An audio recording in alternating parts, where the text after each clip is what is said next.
Manila Prologue, The Blood Seal. Intramuros. Manila 1621. The convent burned like a candle offered to heaven. Father Ignatius de Alonso staggered through the smoke, cassock torn, a silver cross clutched in one trembling hand. The air smelled of salt, blood, and gunpowder. The scent of a world being unmade, one. Behind him, the demon howled from its prison of iron and prayer. The Jesuits had trapped it beneath the foundations of Intramuros, a creature of famine and deceit that had devoured half a province before the Inquisition arrived. The others were dead. Only Ignatius remained to finish the seal. He dropped to his knees before the altar stone. Latin spilled from his cracked lips as he carved symbols into the marble with a knife made from a saint's rib. When the final word of the rite was spoken, he pressed his palm to the wound on his chest and let his blood fill the grooves. Sanctus Ignis, custodi hoc civitatem. Holy fire, guard this city. The earth shook, the walls screamed, light burst upward like dawn beneath the sea, and then silence. The demon was gone, bound beneath Manila forever. But as Ignatius collapsed beside the dying flame, he whispered a warning that would echo through centuries, greater than when steel rides and neon burns, the blood demon shall awaken. Chapter 1, The Keys of the Monk. Manila, 2056.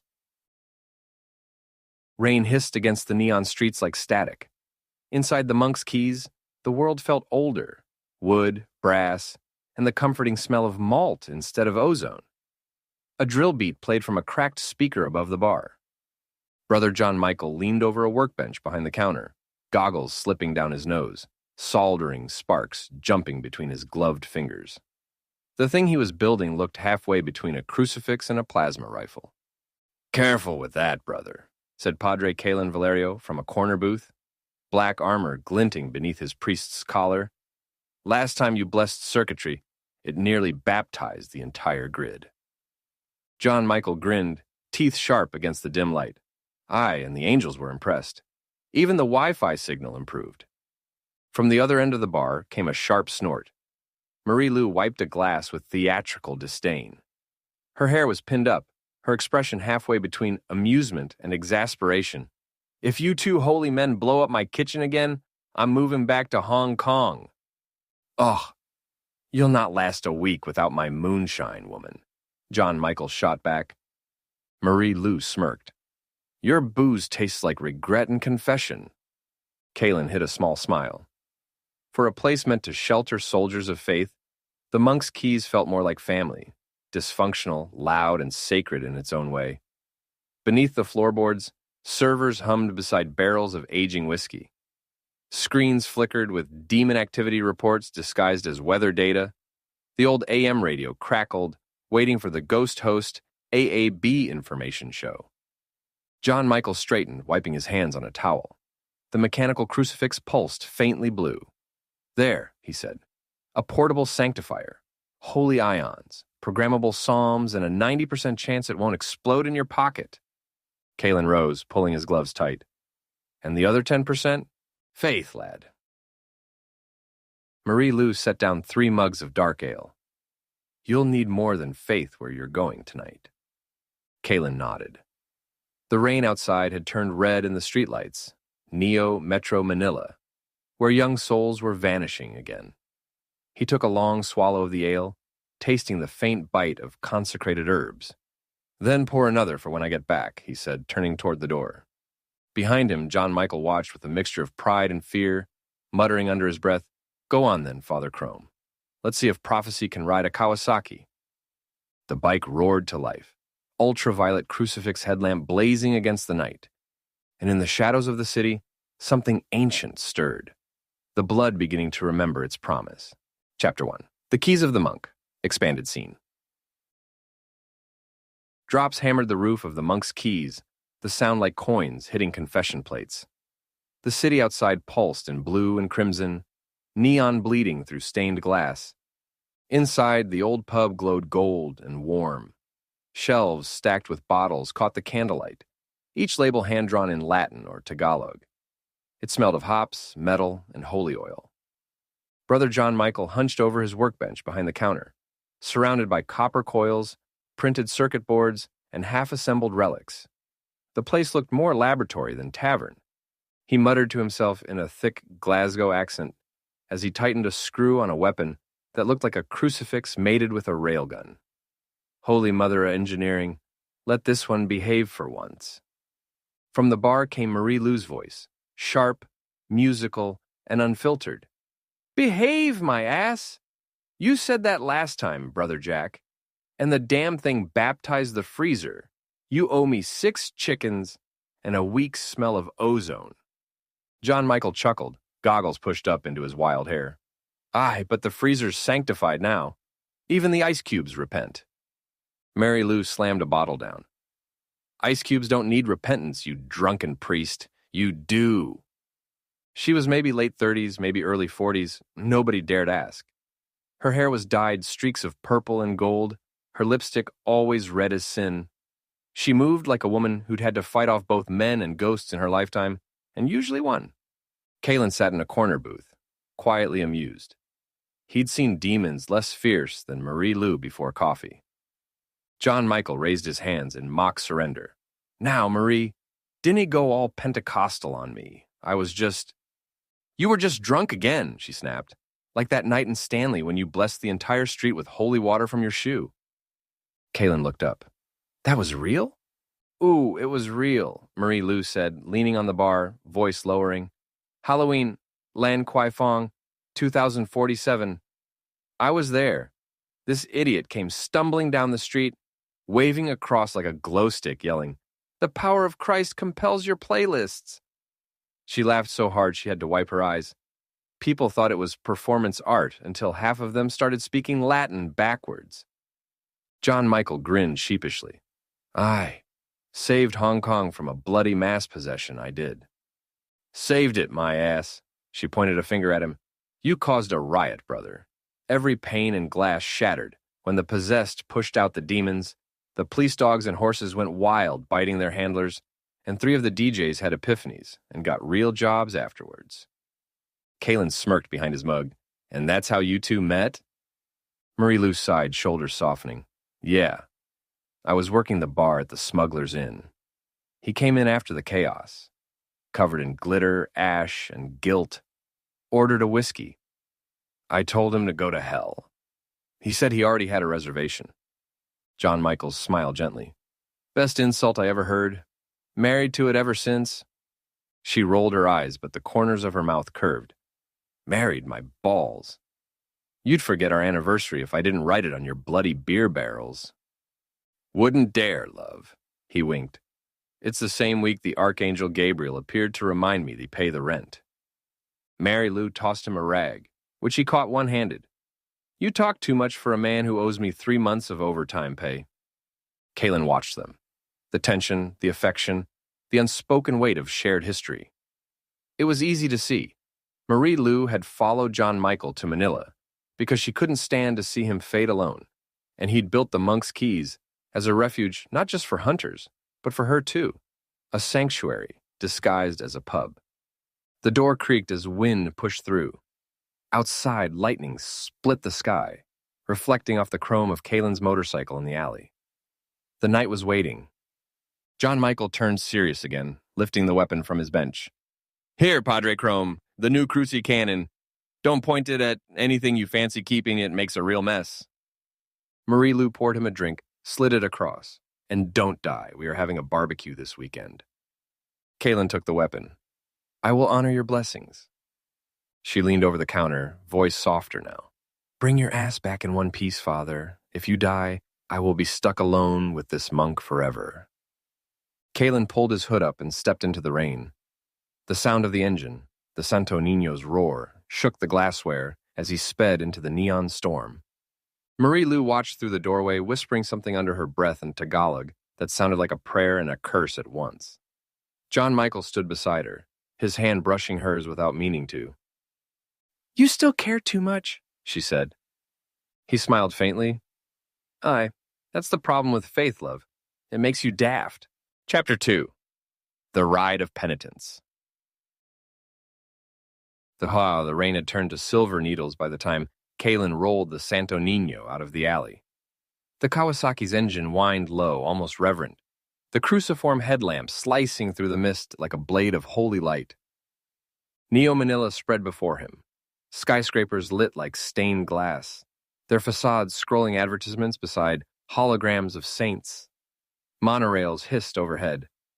Drones buzzed like mechanical locusts in the alleys below. Neon puddles shimmered with graffiti written in both code and prayer. Kaelon revved once and whispered a line of Latin under his breath. The bike answered, engine pulsing in rhythm with the words. Every part of it bore a relic somewhere in its frame. Fragments of rosaries melted into the circuitry, a reliquary sliver welded into the gas tank. The Santo Niño was more holy relic than machine. He shot into the traffic stream, splitting lanes between hovertrams and delivery bots. His visor fed him data from Brother John Michael's encrypted network. Digital map overlays, heat signatures, erratic energy spikes. Near Bonifacio, Global City. Each red pulse marked another disappearance. John Michael, comms. Padre Chrome, you still breathing? I'm seeing spikes near Club Seraphim. Same pattern as before. Kaelon, copy. How strong? John Michael, stronger than my hangover after Lent, and static crackled. Marie-Lou's voice broke through the comms link, sharp as glass. Marie-Lou, don't scratch the damn bike, Father. I spent an hour polishing that relic tank. Kaelon, if I die, you can have it. Marie-Lou, if you die, I'm selling it. John Michael, you two are a bloody comfort. Kaelon smiled despite himself. Then the visor flared crimson. One of the missing girl's ID chips just pinged near a luxury tower downtown. He accelerated. The streets narrowed into the entertainment district, a maze of glass and holographic idols. Music thumped from every doorway, half human, half machine outside Club Seraphim. A line of high-rolling socialites and dweebs with low charisma. But more than enough money to buy their way into an exclusive venue, weighted under umbrellas that projected their own faces in hologram. Kaelon parked in a shadowed alley where no cameras reached, whispered a quick benediction, and drew his hood over the clerical collar.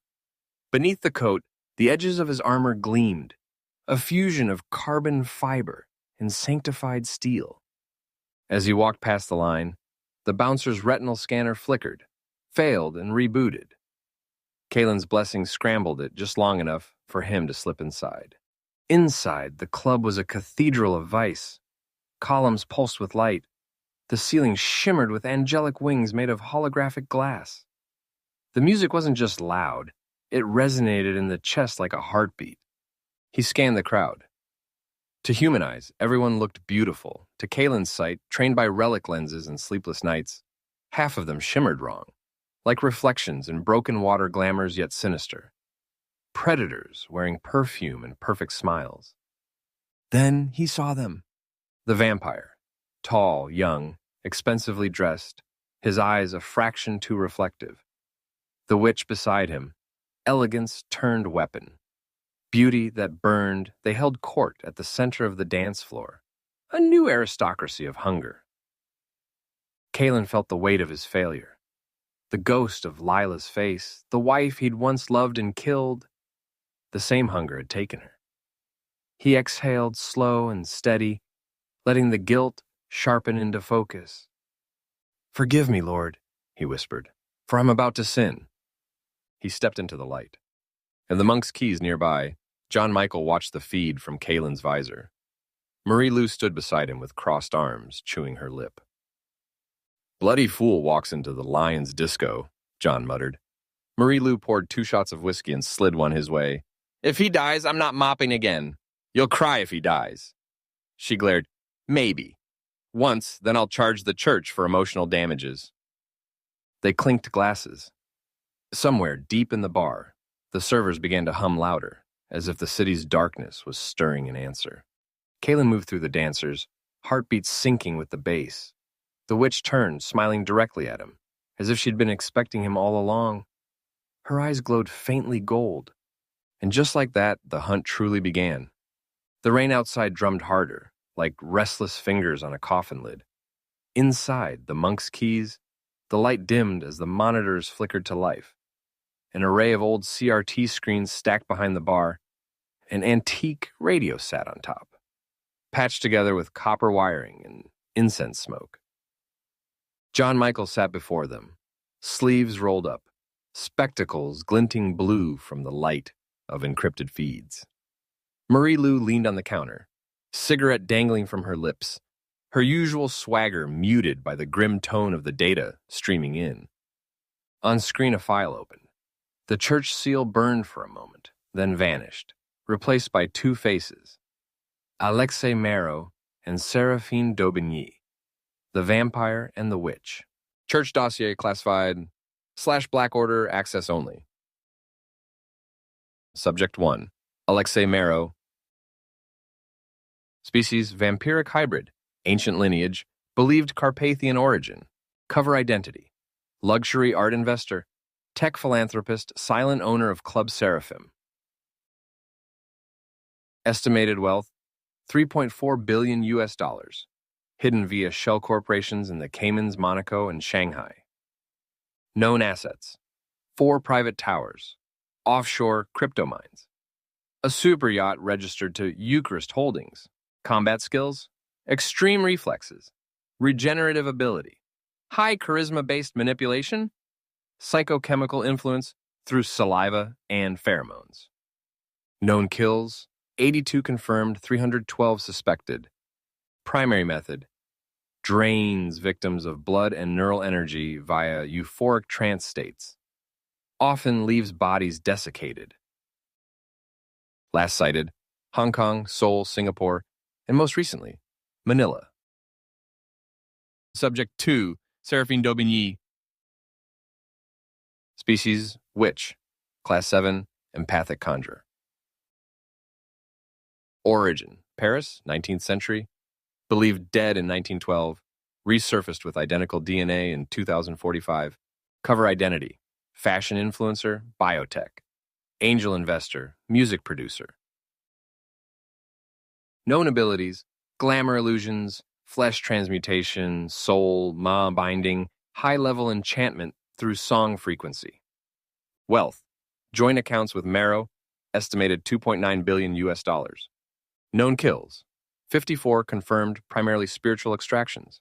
Victims' bodies found intact, but with grayed, brittle eyes. Last sighted, always in proximity to Marrow, symbiotic pair, possibly lovers. John Michael scratched his beard. Well, damnation in designer boots. That's them all right. Marie-Lou exhaled smoke toward the ceiling fan. Rich, pretty, and rotten to the bone. Figures. She took the file, scrolling through images, tabloid photos, gala appearances, candid shots at airports. Always smiling, always immaculate, always hiding in plain sight. Then another file opened. Valerie El Cielo. Her image appeared. A radiant young woman, brown skin glowing under stage lights, hair haloed in gold. Gospel singer. Her voice had filled cathedrals and stadiums alike, until the night she vanished. Marie-Lou frowned. I remember her. The angel of Manila. Sweet kid. John Michael nodded slowly. She was the start of it. Church thought she'd gone rogue, Some scandal, they said. Turns out... He tapped a key. The screen changed. Grainy footage appeared. Valerie performing under a different name, La Cielo Oscura, on the stage of a Shanghai club fishnets. Heels, Renaissance mask. Her voice, once pure and soaring, now throbbed with sin and rhythm. The crowd worshipped her like a goddess. Marie-Lou muttered, "Holy shit." John Michael's voice was low. She was lured in. D'Aubigny groomed her, gave her power, fame, freedom, then bled her dry. He switched to the crime scene photo of Valerie's body. Mummified, twisted, eyes burned in the sockets. An A and S tattoo burned into her neck. Marie-Lou whispered, 6 months. They found her 6 months after she disappeared. Body had no decay, like time stopped. John Michael crossed himself. They didn't just kill her, lass. They used her. A vessel. She harnessed so much power for them. That's why they're in Manila now, setting up another ritual. Something bigger. The comm unit buzzed, Kaelen's breathing faint through static. Kaelen, comms. I see them. They're feeding. John Michael. Christ preserve us. He's already inside. Marie Lou. Then he's already dead if we don't move. John Michael hesitated. We can't interfere remotely. Not yet. Marie Lou slammed her palm on the counter. You and your bloody rules, brother. He's walking into hell with nothing but your homemade toys and bad Latin. John Michael looked at the screen showing Kaelen's live feed, the dance floor shifting like a ritual circle, the two monsters in perfect sync. Bad Latin's all we've got, he said softly. Marie Lou lit another cigarette, eyes glinting. Then start praying, monk. Because those two, they ain't dancing. They're hunting. Outside, thunder split the sky. The monitors flickered red, Kaelen's vitals spiking. John Michael whispered, Saint Michael, guard him, for he's about to sacrifice himself for us all. Chapter 3, Club Seraphim. The DJ was a woman painted black, her eyes glowing red, her movements mechanical and slow. At the far end, elevated above the writhing bodies, was a glass-walled VIP lounge. Blood-red carpets, white couches, the world's idea of purity and corruption intertwined. Inside that box sat Alexei Marrow, immaculate in a white suit, smiling like a saint in a nightmare. Kaelen watched as Marrow rose, charm personified, and approached two young women. They were perfect. 20-somethings, wealth glittering off them in jewelry and confidence. He said a few words. They laughed, spellbound. Then he led them up the stairway to the lounge above the dance floor. The door closed behind them with a hiss. Marrow pressed a control panel. Instantly, the clear glass turned crimson. Like blood filling a vein, the silhouettes inside twisted, graceful and terrible. Kaelen's grip on his rosary tightened. Then he moved. Two bouncers blocked the VIP stairway, towering men in matte black suits with cybernetic augmentations humming beneath their skin. Private room, one said. Kaelen didn't answer. He just stepped forward. The man reached for his chest.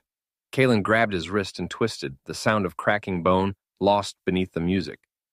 He drove his crucifix knuckles into the man's throat, a flash of gold and blood. The second bouncer swung.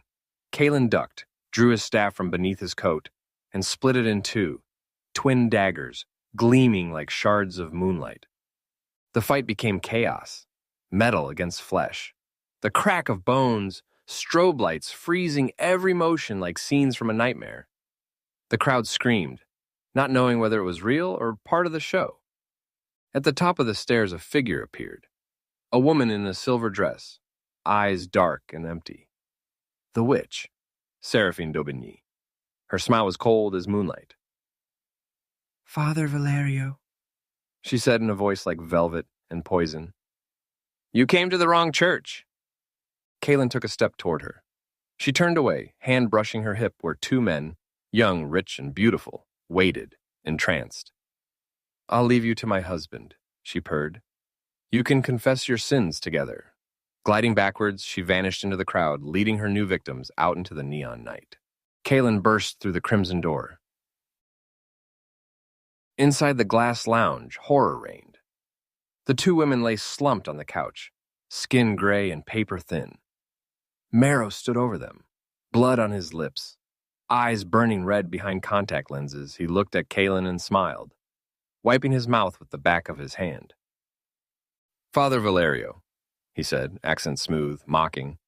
I was wondering when heaven would send its lame dog. Kaelen raised his daggers. You've taken your last breath, monster. Breath? Marrow laughed. I stopped needing that centuries ago. He moved faster than a blink. Kaelen blocked the first strike, sparks flying as claw met blessed steel. The room erupted into destruction. The mirrored bar shattered. Blood-red glass rained down. Kaelen ducked, slammed a knee into the vampire's chest, drove one dagger upward. But Marrow twisted, catching Kaelen's wrist. You fight well for a priest, Marrow hissed. But tell me, did your wife scream when you sent her to God? Kaelen's rage ignited. He broke free, elbowed the vampire's jaw, spun, and drove both daggers into Marrow's ribs. The vampire shrieked, black blood hissing against the sanctified metal. "You'll never defeat us. We will have swallowed your soul, priest," Marrow snarled through the pain.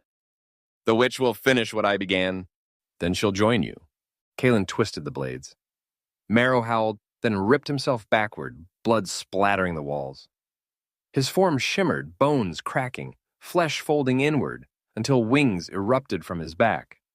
Sleek, leathery, glistening, a bat, massive and twisted, crashed through the skylight in a storm of glass and smoke. Kaelen staggered, chest heaving. He snapped his weapons together, the holy double-dagger spear, and raised it high. The crowd below screamed, looking up as the giant bat tried to escape into the neon night. Kaelen whispered a prayer in Latin. "Greater than demon, exide hoc mundo. Demon, be gone from this world!" Then louder, his voice echoing through the club. "Greater than, I condemn you to hell." He hurled the spear. It arched like it was locked onto the fiend's trail. The weapon flew straight through the bat's back and out its chest, glowing white-hot. The creature screamed, spiraling downward, crashing onto the street below. Kaelen leapt from the shattered skylight, trenchcoat flaring like black wings, landing hard on the pavement. The crowd parted in terror.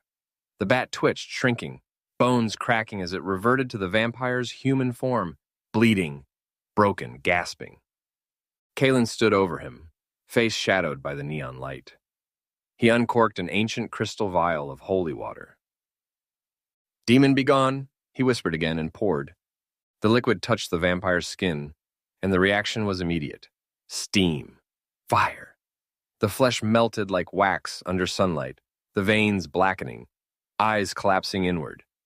The vampire screamed once, a sound so terrible it seemed to rip the night apart, and then silence, ashes and dust. Nothing left but a charred outline where evil had stood. Kaelen dropped to one knee, whispering a prayer. Behind him, the crowd murmured, phones raised, cameras flashing. They didn't see a priest. They saw a ghost. He rose, pulled his hood up, and vanished into the rain.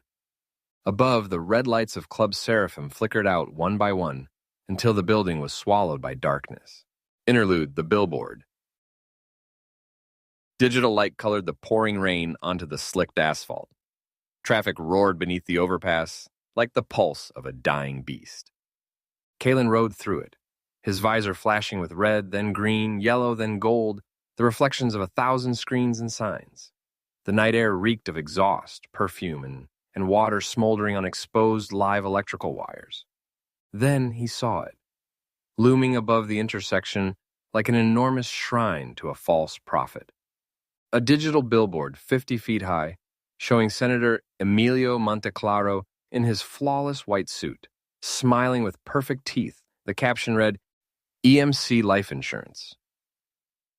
We offer 4 times what the other life insurance brokers will pay your family when you depart the physical world, when you sign up to our FFF policy.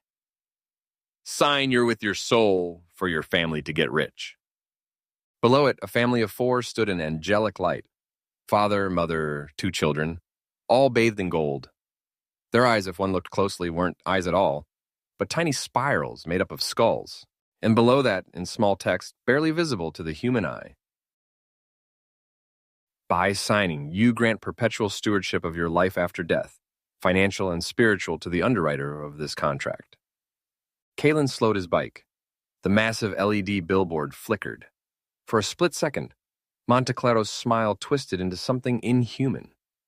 Fangs of shadow beneath his lips, eyes red with fire. Then the glitch vanished. A voice on the loudspeaker blared the slogan again, smooth and confident. Monteclaro Life Care. You can sign up for your loved ones if you are the next of kin with the Sign Now, Pay Later scheme, even if your loved one is terminally ill and minutes from dying. Kaelen whispered under his breath, That's not life insurance. He is harvesting naive souls, and the greedy relatives will sign them to eternal damnation. Then he gunned the engine. The Santo Niño screamed into the rain. Chapter 4. The Feast of Flesh.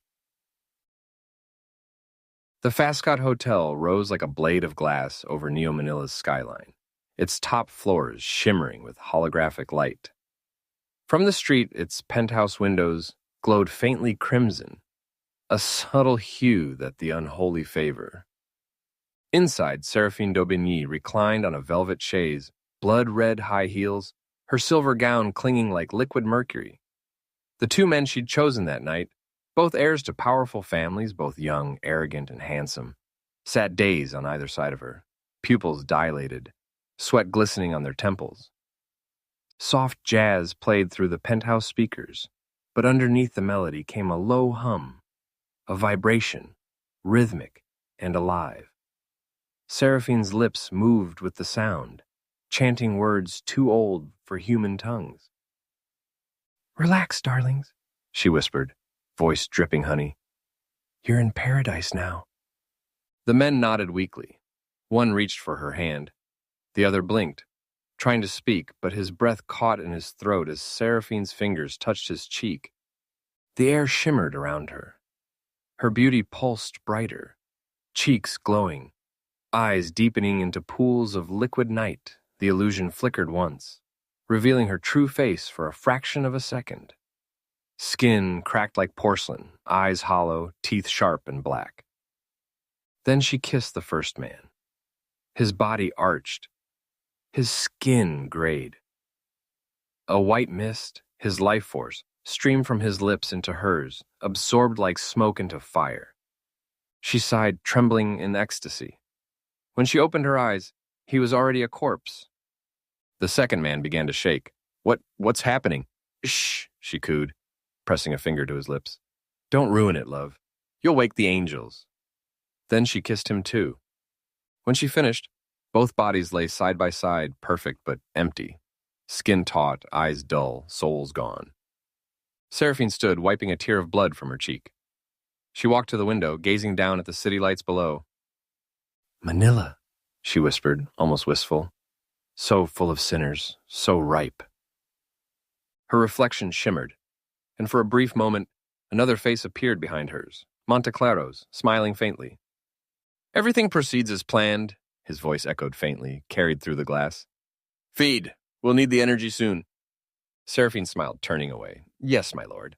The next night, Kaelon sat at the bar of the Monk's Quays, armor off, bandages showing through his undershirt. His knuckles were torn from the fight. John Michael poured him a heavy glass of whiskey. "You look like the angel of death took a swing at you," the monk muttered. Kaelon didn't answer. He just stared at the newsfeed playing on the TV behind the bar. Two wealthy men found dead in a penthouse suite of the Fascot Hotel. The anchor's voice called it mysterious cardiac failure. Kaelon knew better.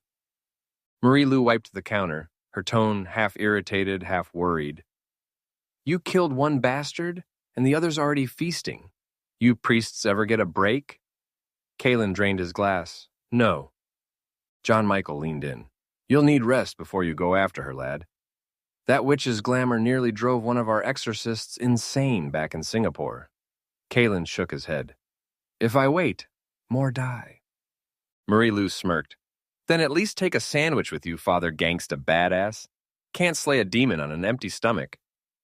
Kaelon almost smiled, almost. He rose, fastening his collar, his eyes distant. "Tomorrow night," he said, "we're going down to that hotel to carve us a witch."